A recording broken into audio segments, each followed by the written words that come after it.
성화와 성령 세 번째 시간이죠. 성령의 사역이 1절부터 17절까지입니다. 그래서 8장을 크게 세 파트로 나눈다면 그 중에 한 파트, 큰 한 파트가 성령의 사역이다. 로마서 8장 중에서 가장 로마서가 성경 중에서 진주라고 한다면 그 중에서 가장 반짝거리는 분이 8장이다 그랬어요. 그래서 8장은 이해하기는 쉽지 않지만 또 모르는 내용도 아니에요. 여기에 성령에 대한 그런 교리가 아주 정확하게 명시되어 있는 말씀이기 때문에 여러분들이 주지해야 될 부분들이다. 그래서 먼저 성령은 우리를 정죄의식에서 자유케 하신다 그랬어요. 그래서 믿는 자에게 주어지는 두 가지 축복이 있다 그랬습니다. 그 중에 축복이 뭐냐? 정죄함이 없다는 거예요. 그리고 해방되었다는 거예요. 정죄함이 없는 건 어디로부터 정죄함이 없는 거예요? 우리가 늘 자연인은 정죄의식을 갖고 삽니다. 그러나 하나님을 믿고 구원받은 사람에게는 예수 그리스도 십자가 대속의 공로로 우리의 죄값이 사했다라는 거예요. 그리스도의 선포입니다. 이것이 바로 진리라는 거예요. 그래 정죄함이 없어요. 그리고 어떻게 해요? 성령을 통해서 생명의 성령을 법을 통해서 어떻게 합니까? 해방되었다. 이 말씀을 우리가 이제 배웠고요. 그 다음에 이제 그 두 번째가 복음이 우리를 어떻게 율법으로부터 해방시켰느냐라는 거예요. 우리가 5가지를 배웠어요. 아들을 주셨는데요. 성육신 하도록 인간의 몸을 입고 오셨어요. 그리고 속죄 제물로 주시고 그 다음에 육신의 죄를 사하시면서 성령을 따르게 하셨다. 이 5가지를 우리가 배웠습니다. 이 말씀이죠. 아들을 보내셨다. 여러분 한번 읽어볼까요? 그 첫째, 둘째 빼고요. 시작. 자기 아들을 보내셨다. 성육신 하사 인간이 되셨다. 속죄 제물이 되셨다. 육신의 죄를 정하셨다. 성령을 따라 행하게 하셨다. 할렐루야. 이것이 아주 가장 기본적인 구원의 역사죠. 이것을 통해서 어떻게 합니까? 우리를 해방시키셨다. 그 다음에 성령의 생각을 따르라. 성령의 생각은 그리스도인이건 또 믿지 않는 사람이건 우리가 지니고 있는 기본적인 본성에 대해서 강조를 합니다. 즉 뭐예요? 육신을 따르지 말고 뭘 따르라고요? 성령을 따라라는 거예요. 누구를 따른다? 육신이 아니라 성령을 따르라는 거예요. 할렐루야. 육의 사람을 따라가면 말이죠. 밤새 고기를 잡아도 허탕친단 말이죠. 그죠? 영의 사람을 따라가면 그물이 많으나 찢어지지 않는 은혜의 역사를 이룬다. 할렐루야. 네. 그 다음에 우리의 생각은 어떻게 합니까? 영원한 결과를 가져온다 그러는데 우리의 생각이 어디 있냐는 거예요. 사망이냐 생명이냐는 거예요. 우리가 생명의 법인 성령을 따라가면 뭐예요? 영원한 생명을 얻게 된다라는 거예요. 할렐루야. 그 다음에 이제 세 번째, 우리의 생각은 하나님에 대한 근본적인 태도라고 했는데 이건 뭐냐면요. 육신의 생각은 하나님과 원수가 되는 거예요. 즉 하나님을 기쁘시게 할 수 없다라는 거예요. 영의 생각을 가짐으로 하나님과의 관계가 변하게 된다. 이게 오늘 이제 배울 말씀 중에서 이제 나오는 거예요. 양자되고 자녀되었다라는 내용들을 또 배우게 될 겁니다. 그 다음에 이제 성령의 내주하신다라는 걸 배우면서 성령의 내주하심에 따른 두 가지 중요한 교리가 있는데 그 하나가 뭐냐? 성령의 내주가 신자임을 증명한다. 우리 안에 누가 계시느냐는 거예요. 우리 안에 귀신이 계신다. 그건 마귀의 제자는 거예요. 마귀의 종이 되는 거예요. 우리 안에 누가 계셔요? 성령이 계신다는 거예요. 우리가 예수 믿고 구원받은과 동시에 내가 주님을 믿습니다 할 때 내 안에 누가 들어오신다고요? 하나님의 영, 성령이 들어와서 내주 교통하시게 된다는 거예요. 그리고 이제 또 하나가 배웠어요. 삼위일체 하나님 각 위격, 하나님, 예수님, 성령님이 성경에 하나로 나온다 하더라도 그 위격은 같이 계신다. 이걸 우리가 이제 또 보너스로 배웠어요. 그 다음에 성령의 내주하심의 결과를 우리가 배우게 됐는데요. 성령의 내주하심의 결과 어떻게 합니까? 생명의 역사가 일어나기 시작했다. 할렐루야. 그 다음에 어떤 역사가 또 일어나느냐? 둘째는 성령이 내주하시면 우리에게 뭐가 있어요? 오블리게이션, 의무를 갖게 된다는 거예요. 이 의무라는 거는 뭐 우리가 예수 믿고 어떻게 살아야 된다가, 그러니까 예수 믿고 뭘 해야지라는 것보다는 뭐예요? 예수 믿는 사람은 어떻게 돼? 어떤 의무를 가지게 되느냐? 성령이 내 안에 거하심으로 선한 삶을 살 수 있더라. 내가 성도와 같은 삶을 살 수 있도록 하신다는 의무감을 주신다는 거예요. 그 다음에 계속해서요. 이제 오늘부터 여기부터 진행합니다. 몸의 행실을 죽이기. 예. 한번 말씀 읽어볼까요? 시작. 내가 이르노니 너희는 성령을 따라 행하라. 그리하면 육체의 욕심을 이루지 아니하리라. 참 의미 있는 굉장히 중요한 말입니다. 하나님의 영으로 인도함을 받는 사람이 누굽니까? 바로 육신대로 사는 것이 아니라 영으로 몸의 행실을 죽이는 사람이다. 육신을 따라가는 것이 아니라 몸의 행실을 죽이는 사람이다. 이렇게 바울은 주장을 했어요. 다시 말해서 성령은 우리를 몸의 행실을 죽이는 자로 인도하신다는 거예요. 잊지 말아야 될 것은요, 이것이 가장 확실한 성령의 인도라는 거예요. 예.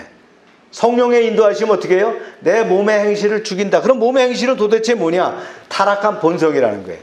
우리가 어떻게 끊을래야 끊어버릴 수 없는 그 죄성이 있어요. 이 죄성이 어린아이서부터 다 있는 거예요. 그죠? 이 죄성이 있는데 이걸 우리가 끊을 수가 없는데 성령은 이것을 끊어버릴 수 있도록 한다. 이것을 죽이도록 한다. 내 안에 있는 육신인 것이죠. 갈라디아서에서 사도 바울은 이걸 이제 이렇게 주장을 했어요. 시작. 너희가 육신대로 살면 반드시 죽을 것이로되 영으로서 몸의 행실을 죽이면 살리니. 할렐루야. 이제 오늘 본문 13절을 보게 되면 생명과 죽음으로 이끄는 엄숙한 대안을 제시하는데요. 너희가 육신으로 살면 어떻게 해요? 반드시 죽는다는 거예요. 영으로 살면 몸의 행실을 죽이면 산다. 영으로서 몸의 행실을 죽이면 산다. 이게 이제 오늘 13절의 말씀이에요. 좀 역설적이죠. 이거 우리가 많이 들어본 말이에요. 이실진 장군이 칼을 탁 들고 말씀하셨던 거예요. 죽으면 살고 살면 죽는다라는 거예요. 필생즉사예요. 이게 바로 지금 요 말이 있는 거예요. 요 13절 다시 한번 읽어볼까요? 시작. 너희가 육신대로 살면 반드시 죽일 것이로되 영으로서 몸의 행실을 죽이면 살리라. 기독교에서 이제 사실 이건 소홀히 취급됐던 부분이에요. 왜냐하면 몸의 행실 죽이기, 이 말은 다른 말로 얘기하면 뭐냐면 한자어로는 고행정화입니다. 내가 고생을 하면, 내가 몸을 죽이면 어떻게 한다고요? 깨끗해진다는 거예요. 이게 어떻게 불교적인 용어 같죠? 근데 사도 바울이 로마서에서 이 얘기를 하는 거예요. 근데 조금 달라요. 불교에서는 어떻게 합니까? 몸의 행실을 죽이기 위해서는 어떻게 해요? 돌을 닦아야 되는 거예요. 그래서 108번 내 3000번 절을 해야 된다. 굴을 파고선 말이죠. 동안거 하안거를 해야 된다 말이죠. 아침마다 일찍 일어나갖고 예불을 해야 되고 저녁까지 말이죠. 탁발성을 또 탁발을 하러 다녀야 되고 이런 고행을 거쳐서 뭐예요? 예, 돌을 닦아는 거예요. 득도함으로 자기 몸의 죄악을 죽인다라는 거예요. 우리는 좀 달라요. 이게 좀 다른 얘기를 하는 거예요. 한번 볼까요? 예, 그리스도교에 우리 기독교에서는요, 몸의 행실을 죽이기란 뭐냐 하는 거예요. 이거 자기학대 아닙니다. 금욕주의도 아니라는 거예요. 어떤 사람은 뻑하면 금식하는 것도 있는데 뭐 그게 금식이 나쁜 버릇은 아닙니다. 내가 몸을 죽이기 위해서 내가 고난을 한다. 이 자체가 기독교 원리하고는 사실은 맞지 않는 거예요. 보세요. 죽인다라는 표현은 put to death. 이걸 좀 강한 표현이에요. 뭘 죽이느냐는 거예요. 우리 성경에 보면 그랬죠. 모든 정과 욕심과 함께 십자가에 못 박는 것이다라고 우리가 배웠어요. 그죠? 뭘요? 정과 욕심을 그리스도와 함께 십자가에 못 박는다. 이게 피상적이잖아요. 이게 바로 몸을 죽인다. 몸의 행실을 죽인다는 말이에요. 주님도 그랬어요. 아무든지 나를 따라오려거든 자기를 부인하고 자기 십자가를 지고 나를 따를 것이니라. 야, 이게 또 굉장히 어려운 거란 말이에요. 로마에서는요, 사람들을 유죄 판결을 받게 되면 자기가 십자가를 지고 가요. 그래갖고는 그걸 갖다가 설치해놓고 거기에 못을 박히는 거예요. 이게 십자가형입니다. 그래서 주님도 말씀하셨어요. 나를 따라오던 자기를 부인하고 자기 십자가를 지고 나를 따르라. 이게 어려운 말이죠. 이게 이제 말을 하면 뭐예요? 몸의 행실을 죽이는 것이다. 몸의 행실은 뭐라 그랬어요? 타락한 본성이다. 우리의 눈과 귀와 입과 손, 발을 사용해서 하나님과 다른 사람을 섬기지 아니하고 자신을 섬긴 것. 자, 보세요. 하나님과 다른 사람을 섬기지 아니하고 자신을 섬기는 것. 이게 뭐예요? 한마디로 딱 얘기하면 악입니다. 악. 자기중심. 예. 이게 자기 행실이라는 거예요. 이것을 어떻게 하라고요? 죽일 수 있는 것이 돼야 된다. 그래서 몸의 행실 죽이라는 건 뭐예요? 예. 내 몸의 행실, 악이라는 거예요. 이걸 죽일 수 있는 것, 이걸 얘기하는. 그럼 어떻게 죽이느냐는 거예요. 어떻게 죽이느냐? 우리가 막 금식을 하고 말이죠. 유대인들은 그랬어요. 뭐 며칠 만에 금식을 하고 뭐 어떻게 하고 그 고난의 일을 하도록 했단 말이죠. 뭐 기독교 중에서도 그런 일을, 그런 교단, 그렇게 하는 섹트라 그러죠. 그런 분파들이 있어요. 근데 주님은 그런 뜻에서 말씀하신 것이 아니에요. 예. 자기를 부인하고 자기 십자가를 지고 나를 따르라고 그런 것이 아니라 어떻게 죽이느냐 하는 거예요. 이 죽인다는 것이 뭐냐 하는 거예요. 바울은 뭐라 그랬어요? 오늘 분명히 말하지. 영으로서 몸의 행실을 죽이라는 거예요. 성령으로 몸의 행실을 죽이라 그랬어요. 아멘입니까? 예. 그런 고행을 해서 말이죠. 그런 고행을 해서 죽이라는 것이 아니에요. 제가 오늘 책을 보니까 스님이 말이죠. 자기 정화를 위해서 이 고행 정화를 하는데 매일 밤 맨발로 말이죠. 자기 그 절에 있는 그 뒷산을 갔다가 밤새 돌아오는 거예요. 얼마나 발이 막 그 돌뿌리에 부딪히고 말이죠. 찢기고 그러면서 고행 정화를 한다는 거예요. 주님은 그렇게 말씀하지 않으셨어요. 맨발로 밤새 걸어라. 사막을 횡단해라. 무슨 어떤 굴을 파고 들어가갖고 10년 동안 말이죠. 쌀만 먹고 생쌀만 먹고 살아라. 그렇게 얘기 안 했다는 거예요. 어떻게 해요? 성령으로서 내 몸의 행위를 죽여라. 이렇게 말씀하셨어요. 물론 이런 행동의 주도권을 우리가 가져야 되는데 소극적인 것은 뭐냐면 정욕을 위하여 육신의 일을 도모하지 말라 그랬는데 즉 우리가 눈으로 범죄를 하면 눈을 파내라 그랬어요. 그죠? 손으로 하면 손을 잘라라 하죠. 그럴 만큼 우리가 보는 것, 손대는 것, 방문하는 것 냉정하게 바라보지 않고 만지지도 말고 가지도 말아라는 거예요. 그럼으로써 통제할 수 있는 거예요. 이게 소극적인 방법이라면 더 적극적인 거는 뭐예요? 성령이 원하시는 것을 하라는 거예요. 내가 성령이 내주 교통하는 사람이라면 성령이 나를 통해서 하시고자 하는 일을 한다. 이걸 오블리게이션이란 말이에요. 바로 성령의 빚, 성령의 의무, 성령이 내게 주시는 그 오블리게이션을 행하라는 거예요. 그래서 성령을 통해서 뭐라는 거예요? 몸의 행실을 죽여나가라. 할렐루야. 우리가 앞에서 말이죠. 성령을 통해서 생각하라 그랬죠. 성령이 생각하게 한다 그랬잖아요. 이 생각이라는 단어와 죽이라는 단어가 다 현재 시제인데요. 그것들은 날마다 십자가를 지는 것과 날마다 성령의 것에 마음을 고정시키는 일을 포함해서 이런 지속적인 태도를 가지라는 거예요. 즉 우리의 중심이 어디 있느냐는 거예요. 내가 성령을 받은 자로서 성령과 교통하는 삶을 산다면, 성령의 중심을 삶을 산다면, 성령 오리엔티드의 삶, 그죠? 이걸 산다면 나도 모르게 자연스럽게 어떻게 해요? 내 몸의 행실이 죽어져 간다. 아멘입니까? 예. 이걸 사도 바울은 강조하는 거예요. 왜 그러면 성령의 몸의 행실을 죽여야 되는가? 이걸 실천해야 되는가라는 거. 이게 금욕적이고 심지어는 고통스러운 일처럼 이렇게 들릴 수 있어요. 우리가 편안한 일상을 다 좋아하잖아요. 우리 본성과 상반되는 일이에요. 따라서 몸의 행실을 죽이기 실천하는 것은 강력한 동기가 필요하다는 거예요. 예. 그래서 이미 한 가지 살펴봤듯이 내주하시는 생명의 성령에 대해서 우리가 뭐라 했어요? 빚진 자다. 예. 오블리게이션이라 했어요. 또 하나는 바울이 지금 주장하듯이 몸의 행실을 죽이기, 이게 죽음이야말로 생명에 이르는 유일한 길이다. 근데 13절에 보면 이런 말이 있었어요. 살린이라고 하는 말이 있었어요. 영으로서 몸의 행실을 죽이면 살리니, 즉 죽이면 산다 그랬잖아요. 이게 제세스테라고 하는 말인데요.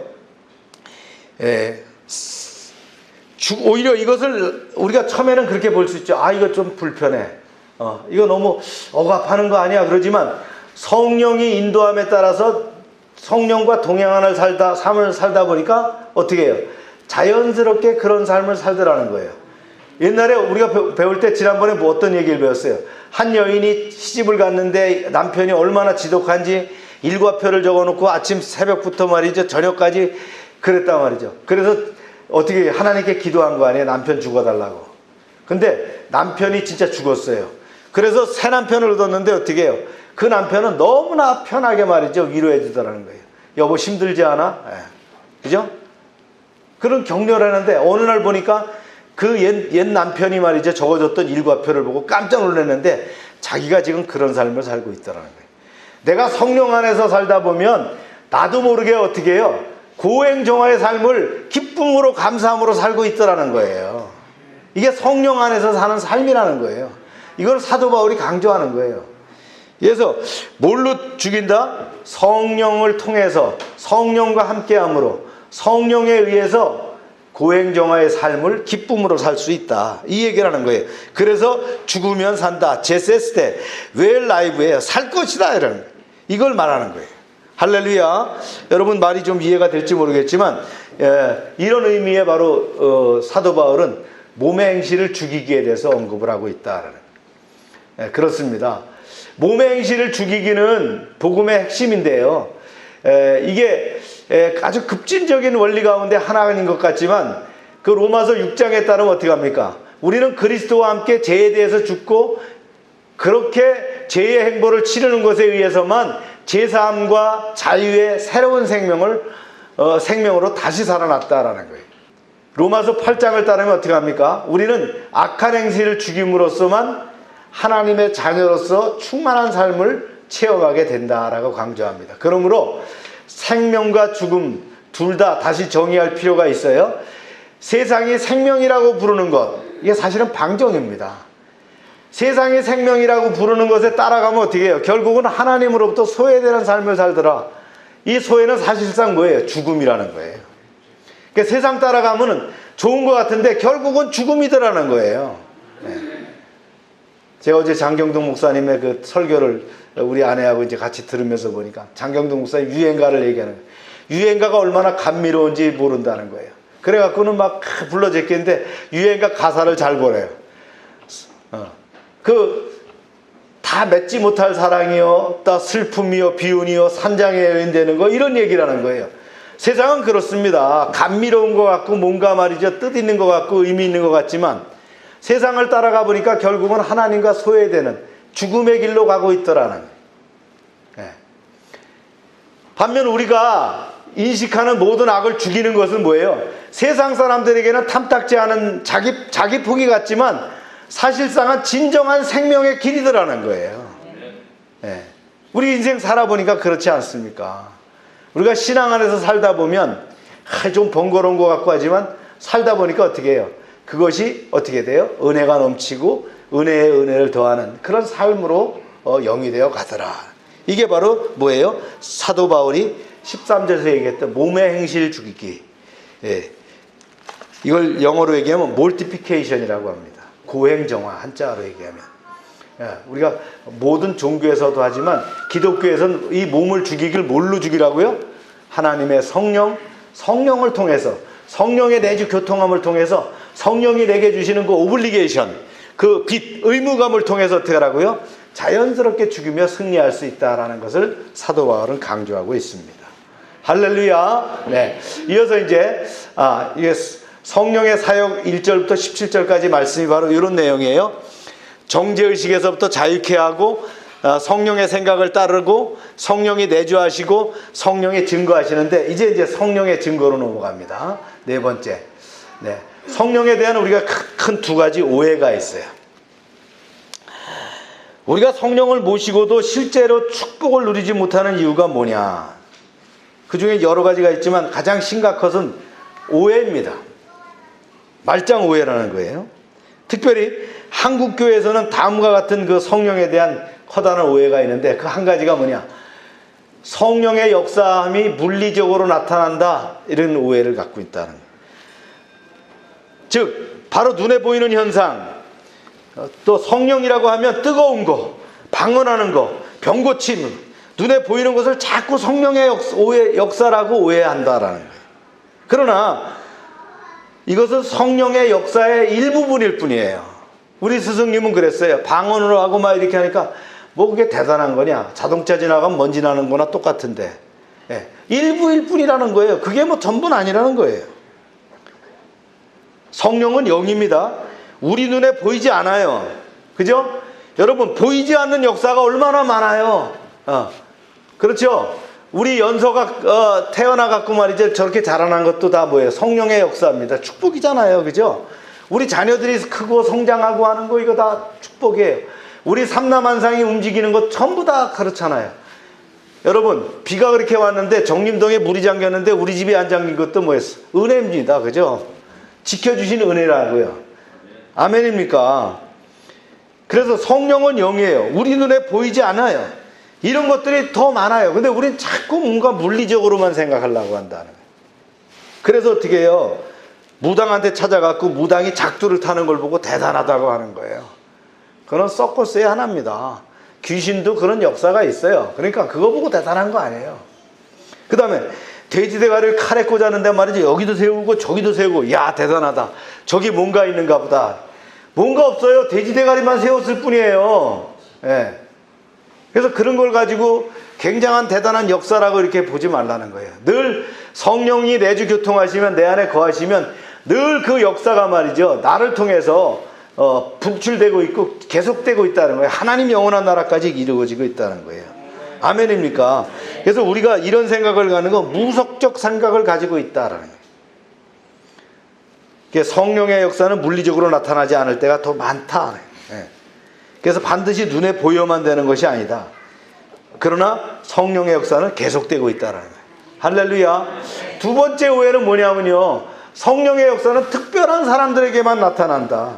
그래서 막 기도원에 가고 금식하고 부흥에 참석하고 그것도 안 되니까 능력 많은 사람한테 가서 안수를 받고, 성령의 역사는 특별한 사람한테만 이라고 생각하는 건 잘못됐다는 거예요. 이건 비성경적인 얘기예요. 성령은 누구의 마음에 들어오셔요? 누구든지 성령이 누구든지 어떻게 해요? 구원받은 사람, 예수 믿고 구원받은 사람은 내 안에 성령이 거하신다는 거예요. 모든 믿는 자에게 성령이 역사하십니다. 할렐루야. 강약의 차이는 있어요. 이것이 어린아이 수준, 청년의 수준, 장년의 수준이 있을 수 있다는 거예요. 마치 파이프라인이 크고 작고의 크기는 있다는, 그거는 신앙이 어떻게 해요? 신앙의 깊은 은혜 가운데 점점 확장되는 역사가 일어날 수는 있어요. 그래서 우리가 예수 믿고 성령이 우리 안에 거하실 때 우리는 성령의 사람이 됩니다. 이때 우리는 어때요? 실제적으로 혜택을 누리게 되는 거예요. 이걸 알아야 성령의 역사가 이거구나라는 걸 아는 거예요. 그 로또 복권이 당첨돼야만 성령의 역사가 아니라는 거예요. 아멘입니까? 그래서 오늘 본문은 말이죠, 성령의 사람이 누리게 되는 실제적인 몇 가지 증거들을 구체적으로 이제 전하게 되는데요. 이제 문단을 정리해 보면 이렇습니다.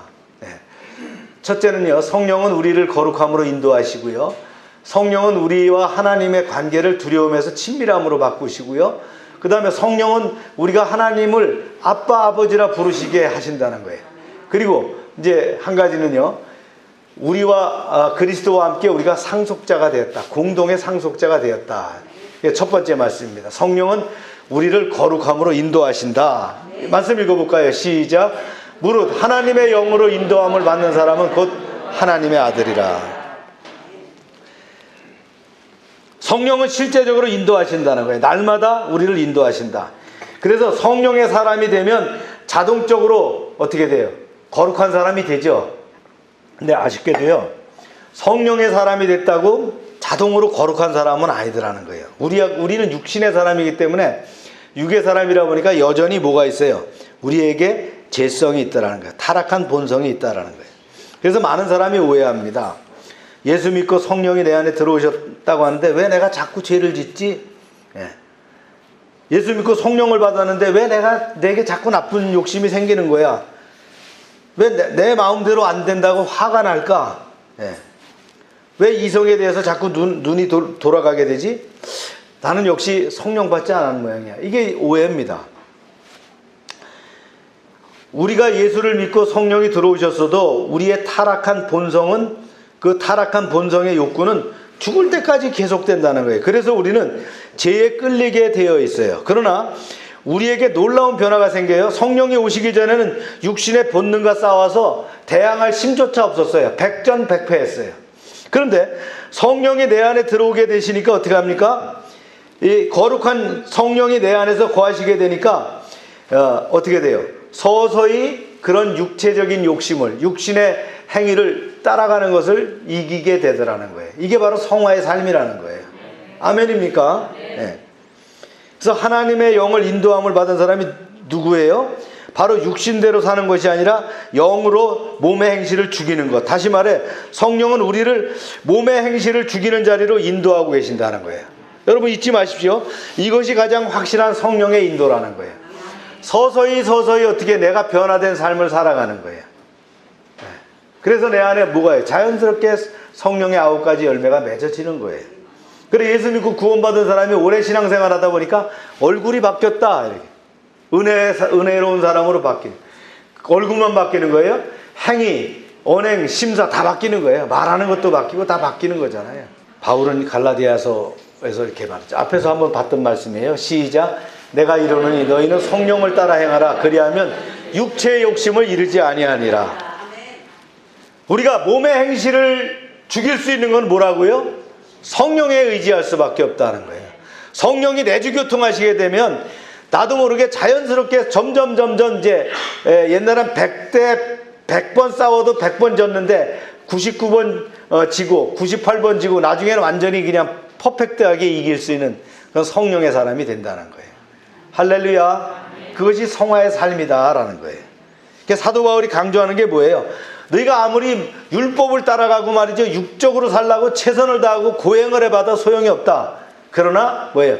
성령이 함께 하시면, 성령의 인도를 따르면 자연스럽게 거룩함을 유지하게 된다. 거룩함은 파워입니다. 할렐루야. 네. 그래서 육신의 일이 뭐냐? 우리가 한번 다시 되새겨봐요. 시작. 육체의 일은 분명하니 곧 음행과 더러운 것과 호색과 우상숭배와 주술과 원수 맺는 것과 분쟁과 시기와 분냄과 단짓는 것과 분열함과 이단과 투기와 술취함과 방탕함과 또 그와 같은 것이라. 전에 그들에게 경계한 것 같이 경계하노니 이런 일을 하는 자는 하나님의 나라를 유업으로 받지 못할 것이요. 하지만 이러한 성령의 인도하심에 대해서도 많은 그리스도인들이 오해하는 경우가 있어요. 이렇게 하는 거예요. 성령이 어떤 결정을 내릴 때 성령으로부터 무엇을 해야 할지에 대해서 언어적이거나 비언어적으로 메시지를 받는다고 생각하는 거예요.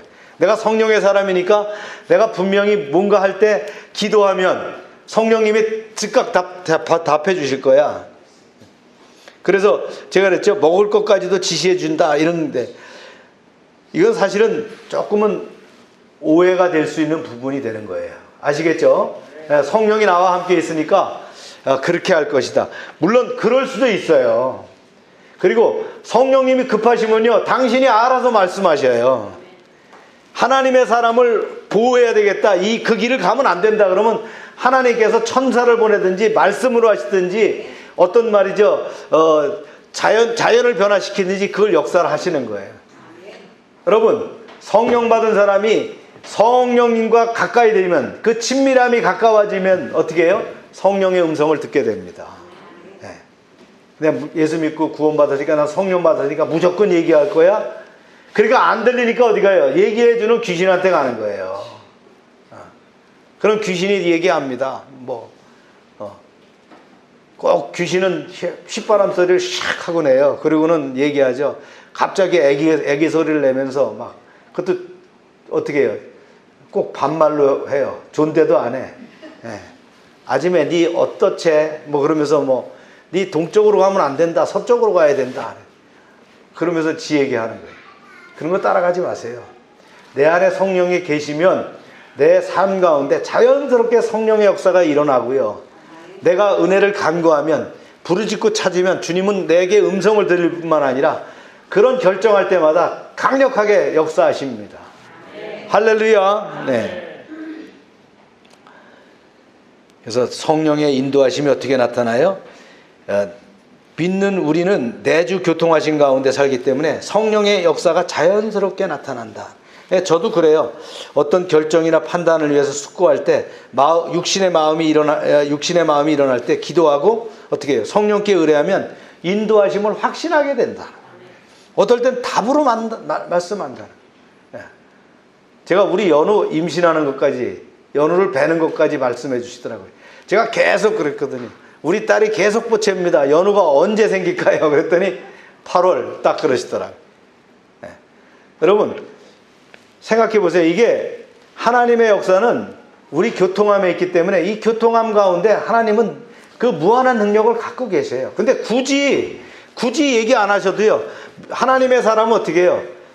믿음의 사람은 어떻게 해요? 내가 성령의 교통함과 그 의지 가운데 살기 때문에 자연스럽게 내 언행심사가 성령의 교통함과 함께 나오는 거예요. 자연스럽게 나오는 거예요. 그러나 결정적일 때 하나님 말씀하셔요. 네, 여러분 두려워하지 마시고요.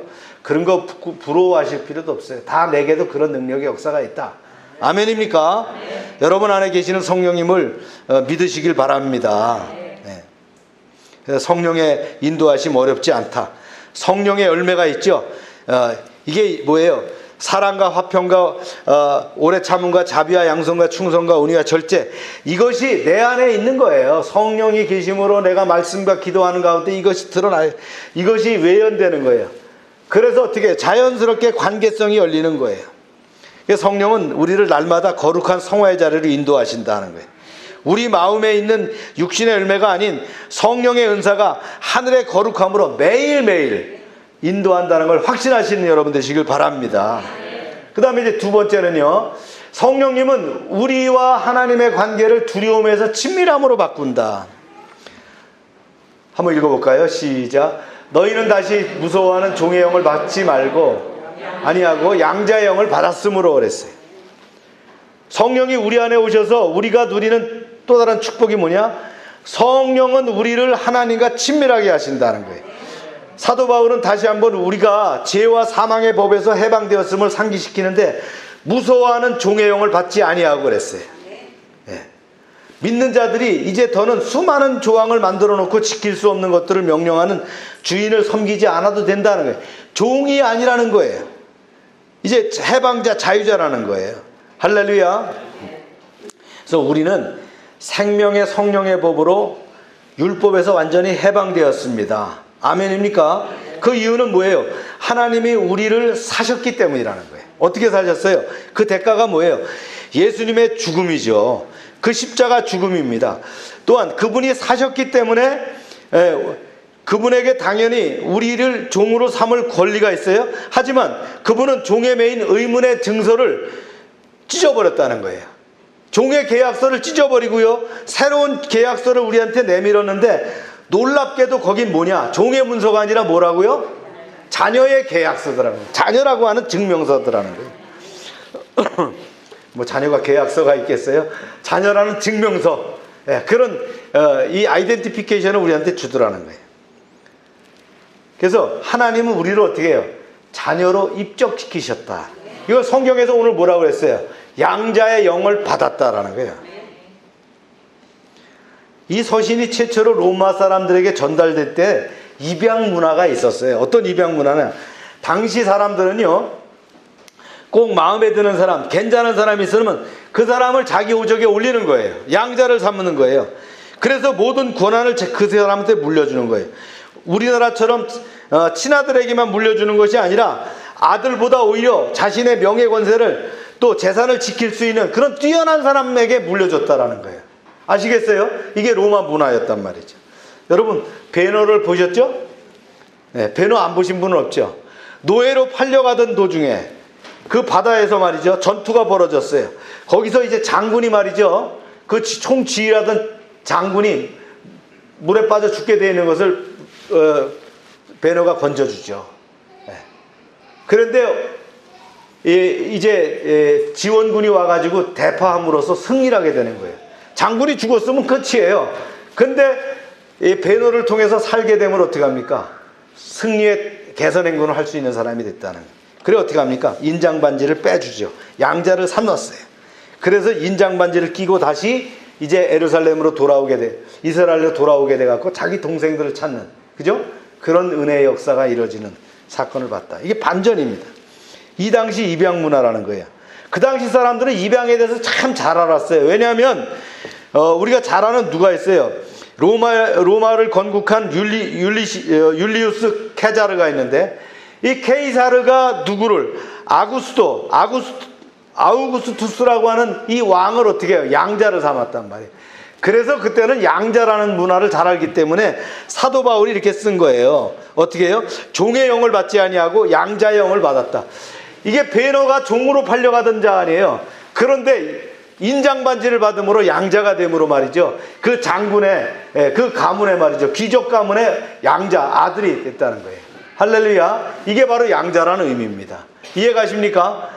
양자라는 게 불쌍하게 말이지 이렇게 받아갔다는 게 아니에요. 양자라는 거는 그 권한, 이너리턴스, 상속자로서 쓰임받는 자가 양자입니다. 할렐루야. 사랑하는 여러분, 성령은 무엇을 하시나요? 날마다 우리를 어디로 이끌어 가셔요? 바로 친밀함의 자리, 하나님의 자녀의 자리, 우리를 천지를 지으신 창조주 하나님은 모실 수 있는 자리로 간다는 거예요. 그래서 우리를 아빠 이렇게 부르게 한다는 거예요. 육신은 우리를 두려운 자리로 이끌어 가요. 야, 내가 저지르는 짓을 봐. 너 또 죄졌잖아. 사탄은 이렇게 자꾸 몰고 가요. 아담이 죄를 짓고 나니까 어떻게 해요? 하나님이 부를 때 아담아 하고 부르니까 두려워서 숨었다 그랬잖아요. 하나님과 마주대하기가 두려웠어요. 이것이 바로 육신이 하는 일이라는 거예요.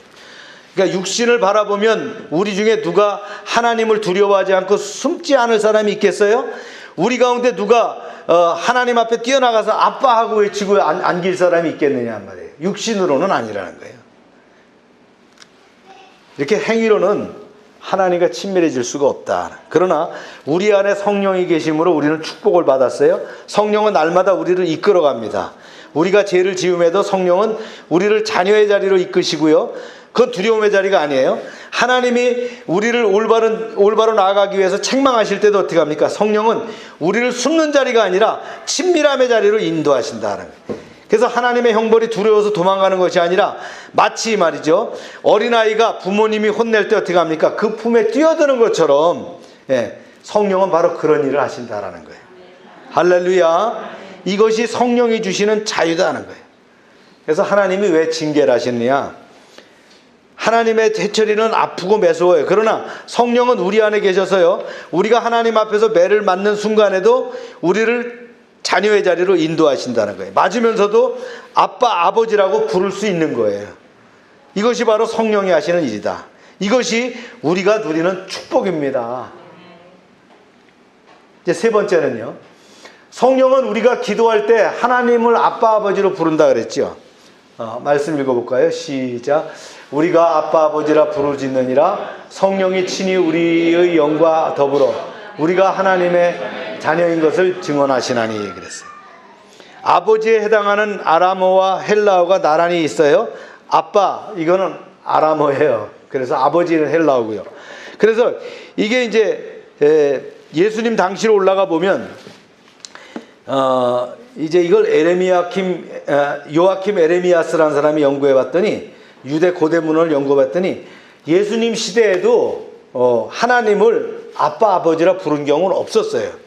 아빠, 아버지라 부른 사람은 누구예요? 예수님이라는 거예요. 유대인들도 아버지라고 안 부른다는 거예요.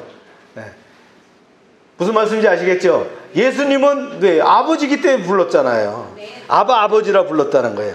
그러니까 어떤 유대인도 감히 하나님을 이런 식으로 부르지 않았다는 거예요. 경망스럽잖아요. 그죠?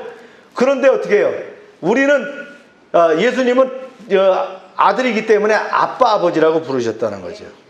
그래서 어떻게 합니까? 예수님이 아빠, 아버지라고 불렀기 때문에 우리도 아빠, 아버지로 부른다는 거예요. 아무나 그렇게 부르는 건 아니에요. 여기서 부르짖다라고 하는 크라제인이라고 하는 말은 종의 태도가 대조되는 어린아이와 같은 즐거운 확신이 내포되어 있는 게 아빠, 아버지라고 불렀다라고 하는 크라제인이라는 단어예요. 그래서요, 이 호칭이 굉장히 중요합니다. 우리가 아무나 여보 당신 하지 않죠. 그죠? 여보 당신 할 수 있는 거는 그 호칭의 관계예요. 그리고 사랑하는 사람끼리 이름을 불러요. 커도 이름을 불러요. 그죠? 이름을 부를 수 있다는 건 뭐예요? 그만큼 서로의 관계성이 있다는 거예요. 이게 호칭에서 굉장히 중요한 거예요. 아빠, 아버지 함부로 하지 않는다는 거예요. 근데 우리는 아빠, 아버지라 부를 수 있는 구원을 줬다는 거예요. 아멘입니까? 네 번째는요, 성령은 우리를 그리스도와 함께 상속자로 삼으셨다. 참 대단한 얘기죠. 읽어봅니다. 시작. 자녀이면 또한 상속자, 또한 하나님의 상속자요 그리스도와 함께한 상속자니 우리가 그와 함께 영광을 받기 위하여 고난도 받아야 할 것이니라. 할렐루야. 상속자. 잘 보세요. 하나님의 상속자요 그리스도와 함께한 상속자다. 그리스도와 공동의 상속자가 됐다는 거예요. 그냥 상속자에도 기분 좋은데 그리스도와 함께 공동의 상속자가 됐다는 거예요. 그리스도가 누려야 될 게 얼마나 큽니까? 그죠? 이거와 공동의 상속자 됐다는 거예요. 동등하다 이런 뜻이에요. 이런 말이 여기 들어있는 거예요. 도널드 그레이 바나우스라고 하는 사람이 그 유명한 성서 강해학자인데 이런 예를 들었어요. 한 아버지가 죽으면서 땅 1000평을 네 아들에게 남겼다. 근데 25%씩 나눠주지 않고 네 아들에게 나눠줬다면 그 각 아들들은 뭐예요? 땅을 몇 평씩 가진 거예요? 1000평씩 가졌다. 이런 예를 들었어요. 이처럼 그리스도와 함께 상속자라는 말에는 굉장한 의미가 있어요. 하나님은 우리를 그리스도에게 주신 모든 것을 똑같이 누릴 수 있는 상속자로 삼으셨다는 거예요. 이게 얼마나 놀라운 일이냐. 우리가 장차 부활하는 이유가 뭐예요? 그리스도와 함께 상속됐기 때문이에요. 우리가 구원받은 후에 천국에서 어떤 복을 받을 것이냐? 그리스도와 함께 하기 때문이라는, 그리스도와 동역자이기 때문에 또 상속자이기 때문에 그런 복을 받을 수 있을 거라는. 할렐루야. 성령은 날마다 우리를 깨워주시죠. 그런데 우리가 실패할 때 정죄의 목소리가 들려온다고요? 웃기지 마. 내가 무슨 그리스도인이라고. 우리가 병들고 남들과의 경쟁에서 뒤처지고 일과 사업이 무너져서 경제적으로 힘들 때마다 우리 안에는 우리 가치를 떨어뜨리는 그런 목소리가 들려오는데 이것은 누구의 소리냐? 사단의 소리라는 거예요. 여러분 여기에 귀를 기울일 필요가 없어요. 우리는 뭐예요? 그리스도와 함께하는, 그리스도와 공동의 상속자라는 거예요. 인장반지를 껴주신 배너처럼 말이죠. 우리가 상속받은 사람이다. 그래서 아버지라 부를 수 있고, 우리는 어떻게 해요? 늘 성령에 의해서 거룩함의 자리로 인도함을 받는 자들이라는 거예요. 할렐루야. 자, 말씀을 총 마치게 이제 마치면서 우리가 한번 보겠습니다. 말씀 한번 요약해 볼게요. 우리가 주시는 증거가 있는데, 성령의 증거가 있는데, 이게 복입니다. 바로 우리 안에 거하시는 성령 하나님이 계셔서 성령 하나님은 어떻게 해요? 거룩한 자리로 늘 인도하신다. 확신하십니까? 네, 매일 인도하고 계시는 거예요. 그래서 하나님과 또 친밀한 자녀의 자리로 인도하시고 뭘 줘요? 자유를 주셨다라는. 그리고는 아버지라 부르시도록 했어요. 그래서 우리가 기도할 때 하나님 아버지라고 부를 수 있는 거예요. 또한 이 땅에서는 수없는 실패와 고난에 부딪히는 순간에도 우리를 찾아오셔서 진정한 가치를 깨워줍니다. 너는 존귀한 하나님의 상속자야. 그리스도와 함께할 공동의 상속자란다. 이렇게 알려주시는 거예요. 우리 안에 계신 성령의 놀라운 축복을 날마다 누리시길 바랍니다. 이게 이제 로마서 8장에 지금까지 배운 내용을 쭉 정리해 봤어요. 그분은 우리를 율법의 속박에서 자유롭게 했으며 동시에 우리가 그 율법의 정당한 요구를 이룰 수 있도록 하셨다. 이게 정당한 요구를 이룰 수 있도록 하셨다는 게 뭐예요? 율법의 정당한 요구를 이룰 수 있도록 하셨다는 게 우리가 하셔는 안 된다는 거예요. 성령이 함께 하시니까 성령을 통해서 자연스럽게 그 율법을 다 이행할 뿐만 아니라 율법을 이기고 승리하는 자리에 섰다라는 거예요. 그 다음에 이제는 날마다 성령을 따라서 그분의 일을 생각할 뿐만 아니라 그분 안에 사시고 또 영의 생명을 주시고 언젠가 우리의 몸에도 생명을 주실 것이다. 즉 영의 생명을 주셨을 뿐만 아니라 우리 육신의 생명, 이건 부활을 얘기하는 거예요. 그것까지 주실 것이다 라는 거예요. 그 다음에 그분이 내주는 우리가 그분의 뜻대로 살지 않으면 안 되도록 하며, 이건 뭘 얘기했죠? 오블리게이션을 얘기하는 거예요. 그분의 능력은 우리가 몸의 행실을 죽일 수 있도록 해줍니다. 그분은 하나님의 자녀인 우리를 인도하시며 그분은 우리가 어떤 존재인지를 증거하시고 우리는 그분의 양자로서 아바 아버지라 부를 수 있는 자격을 주셨고, 그 다음에 큰 거죠. 그분은 그리스도와 나를 공동의 상속자로 세우셨다. 할렐루야. 예, 이게 이제 17절까지의 말씀입니다. 근데 이제 18절부터는 이제 마지막 절까지는 이제 성화와 성령에 대해서 이렇게 언급을 하는데 아주 귀한 말씀입니다. 이 8장까지가 교리 설교라면 그 뒤에는 조금 더 이제 이스라엘에 대한 역사와 그들의 적용에 대해서, 그 뒷부분은 뭐냐면 우리가 그 복음을 적용하는 문제에 대해서 이렇게 쓰게 됩니다. 어쩌면 8장까지가 굉장히 어려운 고비인데 여러분들이 이제 잘 통과하고 계시고요. 여기까지가 참 고비였어요. 근데 잘 이해해 주셔서 너무나 감사하고, 오늘 말씀대로 어떻게 합니까? 성령의 증거가 있다는 거예요. 그죠? 그 증거를 확신한 여러분들 되시기를 축원합니다. 네. 하나님 감사합니다. 로마서 8장 17절까지의 말씀을 통해서 풍성한 은혜를 받게 하심을 감사합니다.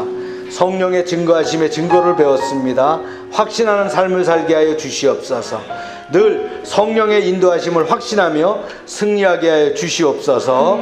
이제 우리가 하나님의 자녀이며 상속자로서의 합당한 삶을 누리고 살게 하여 주시옵소서. 예수님의 이름으로 기도합니다. 아멘.